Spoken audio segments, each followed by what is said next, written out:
Did it start? Okay. We is back. So, I hope nobody ever watches this video. Okay, so we got... You're posting them to be watched. I am posting them to be watched, yeah. Okay, so we're doing lesson 6 for solving rational equations. Part 1, apparently. So yeah, we're gonna get really deep into this. We have solved equations that look like this in the past. I don't know, do you guys remember this? Okay, great. Well, let's all remember it together. The basic strategy is what we were doing before of getting the lowest common denominator, and then we would multiply all the terms by it. We can use that same strategy to solve rational equations. There we go. So like you've been doing stuff like this, right? Where what have you been doing? You've been getting a common denominator, right? And then you've been combining it into a fraction. Compared to this same question, but now it equals 5. So it's the same idea. You're going to get a common denominator, and then you're going to multiply both sides by whatever that common denominator is to get rid of it. Okay? So, I think the best thing we can do is just start by doing questions. We have all the pieces we need. Okay, we've done all the steps. Now we're going to put it together and solve equations. So, find the LCD, multiply each term by the LCD, and then cancel out the denominators and solve. Yeah. Okay, so we're going to see that in no time. So we'll start with monomials. I got a big note here just saying don't forget your non-permissible values. So yeah, let's talk about that for a second. Non-permissible values are values that don't work, right? That we can't have. You guys agree? So sometimes you get solutions that are non-permissible values. Okay, so remember our favorite word, those are extraneous solutions. Extraneous solutions. Okay, so just watch out. If you get a non-permissible value for a solution, you actually cross it off because it's not a value that you can plug in, right? It breaks some rule, like you'll get a 0 in the denominator or something. All right. Start saying that more. So here we go. What is my LCD between these three things? So take it one step at a time. Between 2, 4, and 4, what's it going to be? 4. So LCD is going to have a 4 in it. And then we got x, nothing, and x. So 4x. Does that make sense? Right? We're used to that from the previous chapters. Now I just need to make sure that each fraction has a 4x. So the first one I need to multiply by 2 over 2. Right? So that the denominator becomes 4x. So I go 2 times 5, 10. And then 2 times 2x, 4x. Alright? This one I need to multiply by x over x. Right? Remember, as long as it's a form of 1, you're not changing anything. Okay? So 3 times x is 3x, and then 4 times x is 4x equals, this one, do we need to do anything to it? No. So there's my equation with all my common denominators. Now I said, oh, the denominator just disappears, right? That's not exactly true. Like, you're solving an equation, right? Everything's being divided by 4x. So what's the opposite of dividing by 4x? Multiplying by 4x. So it's not that the denominator is disappearing, it's just that because it's an equation, I can choose to say multiply everything on this side by 4x, multiply everything on this side by 4x. Now what's going to happen? I need to distribute this into the brackets, right? So when I go 10 divided by 4x times 4x, the denominators cancel. Do you guys agree? Yeah? Right? Like I'll write it out the first time. So this is what I would have. Right? So I go 4x times 10, so there it is, plus 4x times 3x over 4x equals 9 times 4x over 4x. We're never going to write it this way again. I just want to really be sure you guys understand the reason these cancel. So now it's like, oh, well, those are like terms, right? So that cancels out to 1. Those are like terms. That cancels out to 1. Those are like terms. That cancels out to 1. What am I left with? 10 plus 3x equals 9. So what happened to my denominators? Did they like magically disappear? Kind of. Yeah, kind of. So from now on, like, and it's going to be like that every time. So if you can get everything to be the same denominator, you can just get rid of the denominator, so to speak, because they will cancel out anyways. No, so like I just said, I'm not expecting to see this step every time. Yeah. I would like to see this step where you just go, okay, I'm going to multiply both sides by whatever the denominator is, and then you can just jump to writing all the numerators like we did. Yeah. So we'll never write it that way again, but I think it's important for the understanding. Okay? Everyone cool with that? And now, like what? That's like what, a grade 7, grade 8 equation, right? Solve for x. What do we do? What do we do? Subtract 10 from both sides. So you go 9 minus 10 and you get negative 1. Divide both sides by 3. You get negative a third. Alright. No, I didn't. Any questions? Have you forgotten to check anything? Non-permissible values. So we should check. Go back to the beginning. What are my non-permissible values here? X cannot equal 0. Double check your solution. Did your solution happen to be 0? No, so you're probably okay. You can verify. So we'll do that one time as well. Maybe this is kind of not a fun choice to verify. Let's not do it. We'll verify some other one that maybe is a bit nicer. But you can plug this in for x, right? And like make sure that the left side equals the right side. Okay? We won't do it because it's just a bit inconvenient and I'm feeling lazy. But we'll do it for another one. Okay, let's look at B. Okay.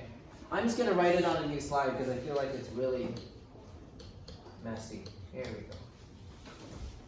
Okay, so non-permissible values right off the hop. What can't x equal? X cannot equal 0. Yeah, alright. Now let's get our lowest common denominator. So take it with the coefficients, 1, 1, and what's the denominator here? So coefficients. Coefficients? Hello? Oh, I guess you guys are, like I was saying, before we got distracted, like all the coefficients are 1, right?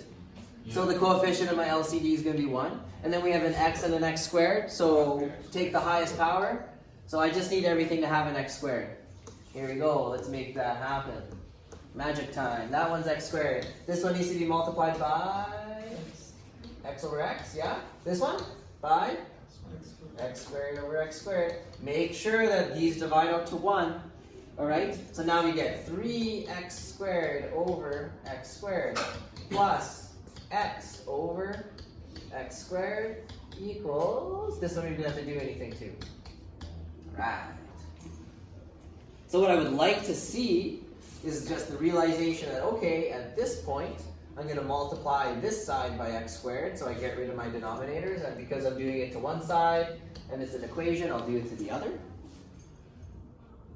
Right? And this is that step where, the magic happens. Right? So all our denominators will cancel. And you would just get the numerators. So you get x squared plus x equals 4. Fascinating. How do I know I need to factor? As opposed to like trying to solve for x by moving everything to one side.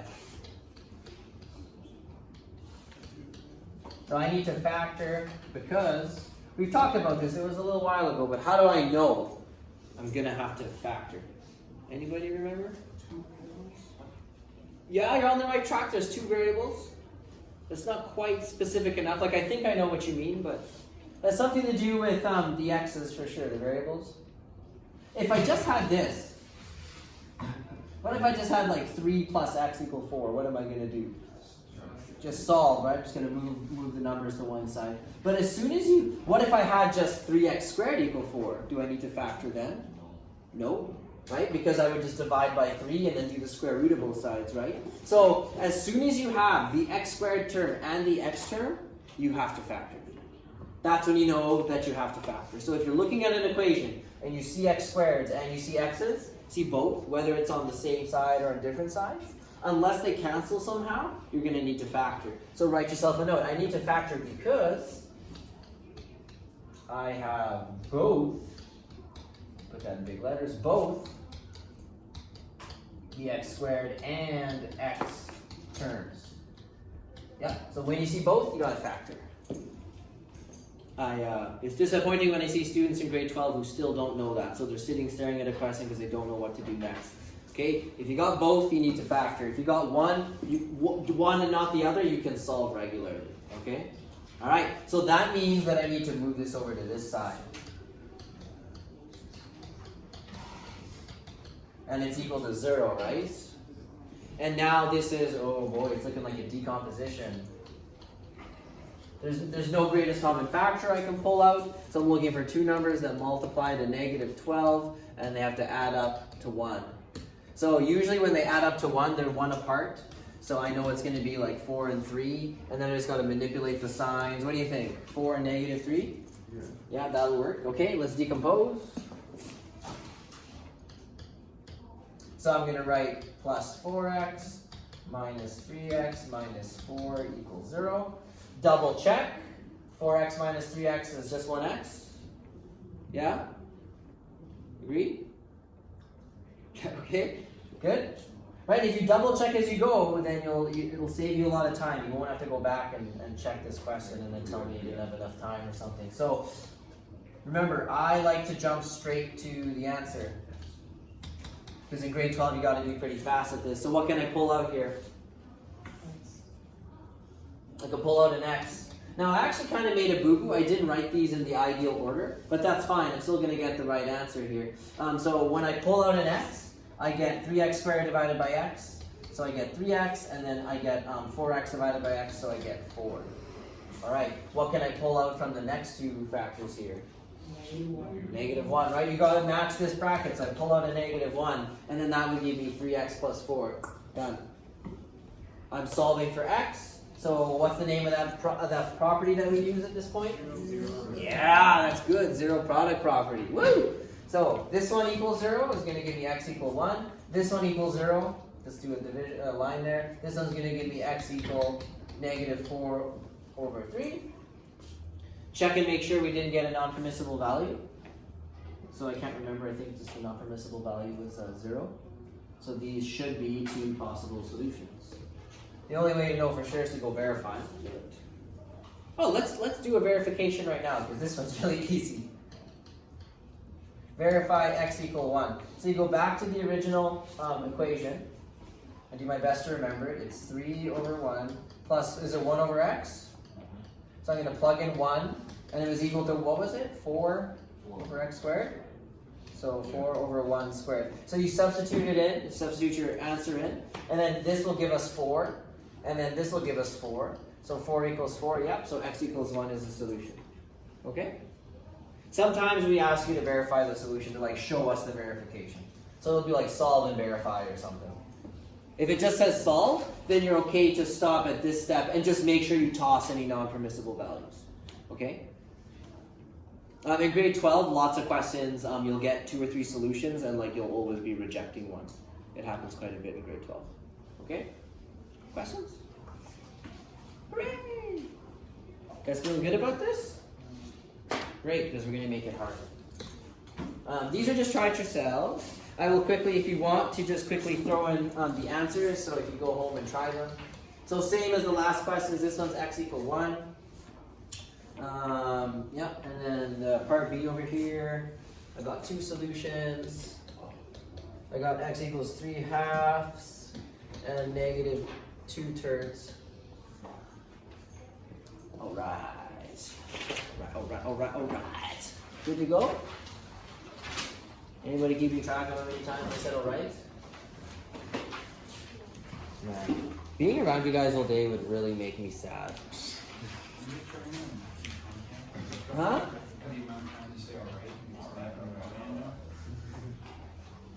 I do like saying alright, I'll be honest. Alright. Gina, you alright back there? Yeah? Did you work yesterday? Yeah. Yeah? Is that why you're kind of tired? No. Yeah? Alright. You miss your friends? Yeah. Then I have to listen. Sad day. Oh, and I have to listen. Too bad. Shucks. Do you just go watch it on YouTube after? No. Oh, I should have said yes. Anyways. Okay. Here we go! Solve. Okay, well now we got binomials. It's exactly the same strategy. Sort of, not really. Because, yeah. What do you guys want to... There's two ways we can tackle this. The way I see it is like, you can get a common denominator, but you just have one fraction on each side. So it's kind of like, well, how would you get rid of dividing by x plus 4? You just multiply both sides by x plus 4. Okay? So I'm going to multiply this side by x plus 4. And this side by x plus 4. If you get confused, you can write it as a fraction like that. Over 1. So what's going to happen? X plus 4 and x plus 4 cancel. And I'm just left with 5. And then over here, I get 3 times that. And then you get x minus 2 times that. How do I get rid of the x minus 2? Multiply both sides by x minus 2. It's an equation. If it's an equation, as long as you do it to both sides, you're not changing anything. Alright? So then over here, make that more of a minus sign. I'm going to start distributing this into the brackets. So I'm going to get 5x minus 10. And then over here, well, what happens here? They just cancel out to 1. And then I can distribute this into the brackets. So you get 3x plus 12. And now this is a regular equation. I know that I'm just going to solve because I got just x. I don't have the x squared. So I'm going to, say, subtract 3x on this side. And I'll subtract 3x on this side. Okay, and then that would give me 2x minus 10 equals 12. And then I'll add 10 to both sides, so I get 2x equals 22. And then divide by 2, I get x equals 11. And I am done.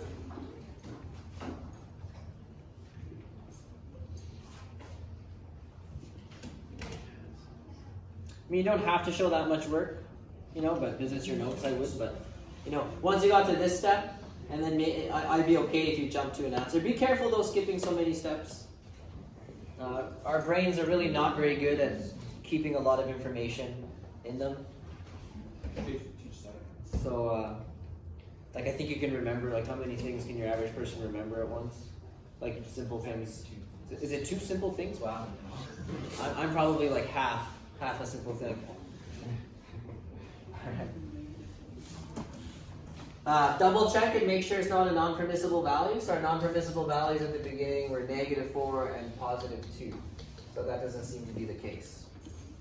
Alright, so let's write ourselves a little strategy here. I'm just going to go over to my computer. So if you see a question like this,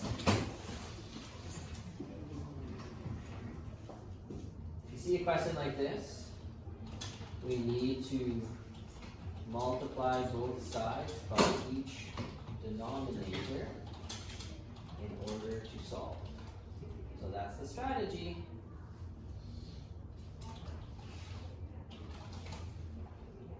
It's too hard to solve an equation that has the variable in the denominator. So the strategy is going to be, we'll multiply both sides by each denominator so that we get rid of them and then we can solve regularly. Okay? So you're going to have to sort of recognize the question types as you go along. And a big key to that is, doing lots of questions. All right. Question. Do another one? Want to go home? Yeah. That's tired? Oh, that got a response. Wow. Hey, you guys go home soon? Everybody got that strategy down? Very similar question. Let's take a look at maybe one like this. So I'm just skipping one here. Actually, I'll go back 1 second. If you want to try this one out on your own, the solution is going to be about 7/4. All right. So really briefly, without doing too much work, because it's exactly the same as the last one. It's just, what am I going to multiply to get rid of the x minus 3? I'm going to multiply both sides by x minus 3, right? And you can do it all at once, by the way. So that would cancel that. And then I need to multiply both sides by x minus 2. So I'm sort of running out of room here. I'll just kind of squeeze it in here. This is horrible. But that would cancel that. So some teachers will just be like, oh, you cross multiply. Like you take whatever's here and you multiply that fraction. You take whatever's here, you multiply that fraction. Did anyone ever learn that, like the cross multiply? Like you would have learned it possibly if you had equations, like if you were solving like equations like this. Like back in, I don't know what grade that would have been, right? Like the teacher would have been like, you just multiply like this and then you get 7x equals 6. The thing I don't like about that is like if I teach it to you that way, it's like, but why can you do that? The reason you can do that is because it always works out that way, but what you're really doing is you're getting rid of the division by 2 by multiplying both sides by 2. You're getting rid of the division by 7 by multiplying both sides by 7, right? And then those cancel, and it turns out, oh, I always just go this times this and this times this every time, right? If you get that, if you get the reason why, like you can take that shortcut. I just like you to be able to explain like why it is. Because in grade 12, 10% of the exam is explain questions, eh? So they literally give you a question like explain this, or like what's wrong with this and explain why. Like what mistake did the student make? And like we've been getting better at doing more of that in grade 10 and 11. But like lots of students get slaughtered on those questions. Is that a new thing or? Well, since the last curriculum, it's been like, I don't know, at least 8 or 9 years now. Yeah. Anyway, so let's do this one. This is still sort of a similar idea. We need to get rid of the variables in the denominator. Okay, so we're going to do whatever we need to do. Probably have to factor this. I wish I hadn't done that now. Okay, I'm going to rewrite it. Sorry for the confusion here. Okay, so here we go. I'm going to give myself some room on this side. I'm going to recopy the numerator. Maybe throw some brackets around it. This is a difference of squares, right? So yeah, x minus 1, x plus 1. Over here, I'm just going to recopy it, but with brackets. All right. Wonder if it'll let me. Almost. Okay, sorry. I was going to try to move the whole thing. Give me a moment.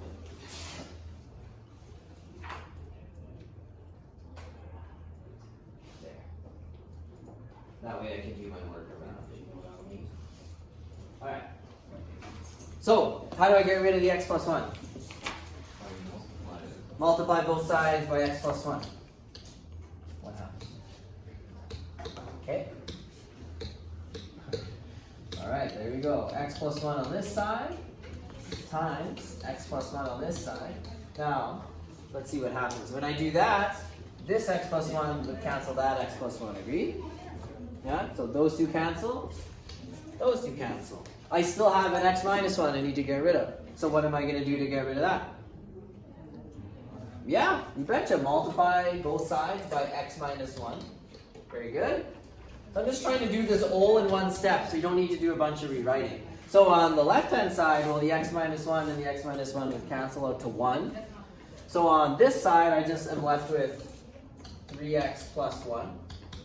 On the right-hand side, I have negative x times x minus 1. So you need to distribute this into the brackets. Right? So negative x times x gives me negative x squared. Negative x times negative 1 gives me positive x. There's a high probability that I'm going to have to do what to solve this one now? Starts with an F. Factor. Yes. Why? Because I have, yeah, I got the x squared and the x variable. Okay. So unless these cancel and I'm just left with the x squared, I would have to factor. So I suggest keep the x squared term positive. Because if it's negative, it's a decomposition, right? Decomposition is when the a term does not equal positive 1. If it's negative 1, it's decomp. So I'm going to move everything over to that side to keep it positive. Remember, just be positive. So I'm going to add x squared, and I'm going to subtract x from this side and on that side. So on the left-hand side, I get x squared. 3x, subtract x gives me 2x, and then I just have that plus 1. And what is it equal to? 0. 0. Yes. That's always a bit of confusion. Why? Well, that equals 0 and that equals 0, so you have 0 on the right-hand side. And now I can factor. It's just a regular a equals 1 question because we were smart and clever and we kept that term positive. Okay, so it's going to be something like this. So that's perfect square trinomial. Two numbers that multiply to 1 add to 2 is definitely just going to be 1 and 1, yeah? So it's a perfect square trinomial. So when I use my favorite property, what's it called again? Yeah, zero product property. I set both of them equal to 0, and I'm just going to get x equals -1 twice, so x equals -1. I should go back and make sure it's not a non-permissible value. Oh, what are my non-permissible values? X cannot equal -1 and positive 1, right? Remember when we factored this, it was a difference of squares? So plus or minus 1. So is my solution a non-permissible value? Yes. So you would just cross it off and you would just say reject. This is a non-permissible value. You should really write it out, but in our notes we'll just leave that. So if you don't catch it here, this is why verifying sometimes can help. If you were to verify and you would go pop in the -1 here, what would happen in this fraction right here in the denominator? 0. You would get 0, right? -1 plus 1, and that's assigned to you like, oh, well, I can't divide by 0, so that's not a solution. Okay? All right. Neat. Questions? So this one has no solutions, in other words. All right. No real solutions. Okay. This will be probably a pretty similar one. We've got about 12 minutes or so. I just want to make sure that these are all, there's nothing new, nothing new. I can give you a solution for this if you like, if you want to try it out on your own. You obviously have your exercises as well, like you have lots of questions, but if you're studying for a test, like you just want to keep a question for later, in a few days, you get x equals -9/2 and 1 for this one. This one here, again, it's another, no, we'll do it. This is not very long. Maybe I'll give you just 20 seconds to get started, right? It's the same as every other question we've been doing. So like your starting step is like, okay, I need to get rid of the x minus 1. So multiply both sides by x minus 1. Right, on this side, that will cancel. Over here, we'll have to multiply those things together. I'm also going to multiply by x minus 5, which is that denominator. That will cancel that. And on this side, I'll have x minus 5. Okay? Then your next step is distributing this into the brackets. And then you'll have to FOIL out x minus 1 times x plus 2. So I'll just give you a moment, and then I'll write up a solution.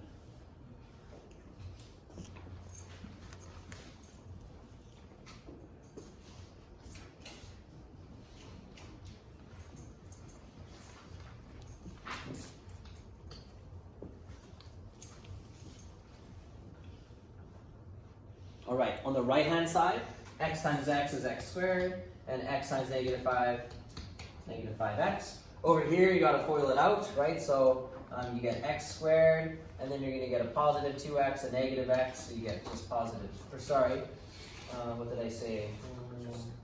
Yeah, so you get positive x, and then you get subtract 2.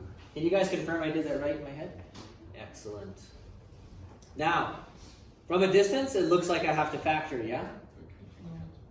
Yes, but if you actually look at it, you have a positive x squared and a positive x squared. Those are going to cancel out, right? So imagine like trying to group your x squared. So say I'm going to subtract x squared from both sides. Right? Well, on this side, that cancels that. And on this side, that cancels that. So now I just have x minus 2 equals -5x. So now I can just solve regularly. Okay? So I'm going to choose to subtract x on both sides. It doesn't really matter what you do as long as you do something. And you're going to have -2 equals -6x. Divide both sides by -6. And you get 2 over 6, positive, right? Which you can reduce down to a third. Sorry, a third. Questions? Did I go too fast? Give you guys a moment to absorb. If only it was that easy. look at it and absorb. So recap. I started solving for x. I subtracted x from both sides. Negative 5x subtract x is negative 6x. Then I divided by negative 6 on both sides. You good? Like everyone's cool. Give me a thumbs up if you're cool. I'm not sure if it's just like, oh, it's too easy and you're staring at me like I'm an alien or like I'm actually confused. Alright, it looks like you guys are all good, which makes me happy. You guys are a smart class. So let's end off with this last one. There's lots of stuff going on. We've got a factor down here. We got variables everywhere. We should probably not forget to do non-permissible values. Right, so this is a difference of squares. So this is going to be like x minus 3 and x plus 3, right? Right, so non-permissible values, x cannot equal plus or minus 3. So that's sort of my first step. My next step is going to be canceling the denominators here. Now, I don't have enough room, so I'm going to sort of go over here and recopy it a little bit. So I'm just going to factor that denominator here, x minus 3, x plus 3. Over here I have x minus 2 and x minus 3. Okay, different color, here we go. Ready? Okay, pick a side. What do you want to get rid of? Want to get rid of the x minus 3? Yeah?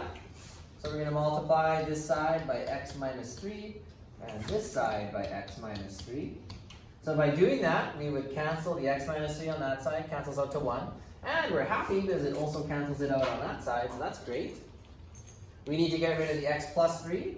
So I'm going to multiply this side by x plus 3 and this side by x plus 3. So x plus 3 in the denominator cancels x plus 3 in the numerator. On the left-hand side, you're left with 7x minus 15. All right. And then x minus 2 times x plus 3. So you got to FOIL that out. Give you a moment. I'll give you 5 all rights. All right. All right. All right. All right. All right. That's 5 all rights. Let's see. You guys double check my work. X times x is x squared. And then I'm going to get a positive 3x and a negative 2x. So I get plus x. And then a negative 6. Do you guys agree? Yep. All right. How do I know I need to factor this one? Yeah, I got the x squared and the x term. Keep your x squared term positive. So I'm going to subtract 7x and add 15 on this side, which would cancel everything and give me 0. On this side then, I'm going to have x squared. I subtracted 7x. I guess I could write it. So positive x minus 7x gives me negative 6x, and I added 15. So negative 6 plus 15 is what, 9? Positive 9? Good? This is just a regular factoring question. So 0 equals, looks like it could be a perfect square trinomial. Two numbers that multiply to positive 9 add to negative 6 to be negative 3. Negative 3, it is a perfect square trinomial. Then you use your 0 product.